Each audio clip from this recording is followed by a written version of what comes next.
Hello friends, foes, and other watchers on the internet. My name is Matt and you're watching Hogwash Gaming. And today I am going to show you the basic movements of the pieces in the game of chess. Let's start with the pawn. The pawn is a very simple piece. It can only move forward 1 or on its first turn, move 2. Unless it's capturing an opponent piece, then it can move diagonally. A pawn, however, cannot attack straight forward. Next up is the rook. The rook is the castle-shaped piece, and this can move any number of squares vertically or horizontally, but not diagonally. This is a very powerful piece, and you want to keep it safe until close to the end of the game. And it's better off that way too, because it's hard to get a rook out in the very beginning of the game. Next we'll talk about the knight, and the knight is special for 2 reasons. First, it's the only piece in the game that can jump over other pieces when it moves. Secondly, its movement is rather unusual. It goes 2 spaces one way, and 1 space perpendicular to that. For instance, it can go here, or it can go here, or here. You see? 2, 1, 2, 1, 1, 2. These pieces are really good for setting traps because they can jump over the other pieces and come out of nowhere. Next up are the bishops. And the bishops are like the rooks, except instead of going horizontally and vertically, they go diagonally. This means that the bishop on the black squares can only go on the black squares.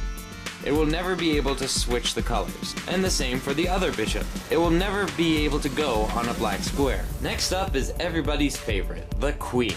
Now, despite her power, the queen cannot jump over other pieces, but the queen can go in any direction. She can go diagonally, horizontally, or vertically, and she can go any number of spaces in those directions. And lastly, we have the king, and the king can also go in all directions, but can only go 1 space. Alright, now you've learned the basic moves. Now for some special moves.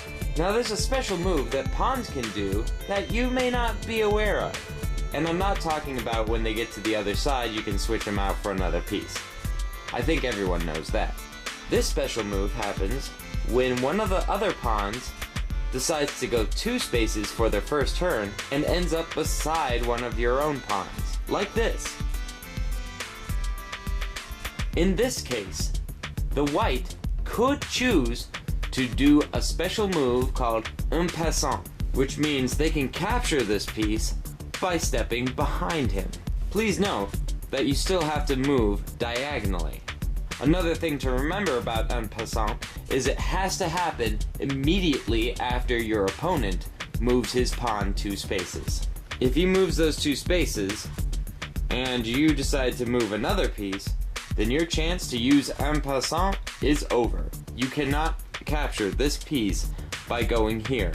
Another thing to remember is you can't use this move if your opponent only moves 1 space. It only works if he moves 2 spaces. Then you can use this move. Another special move is called castling.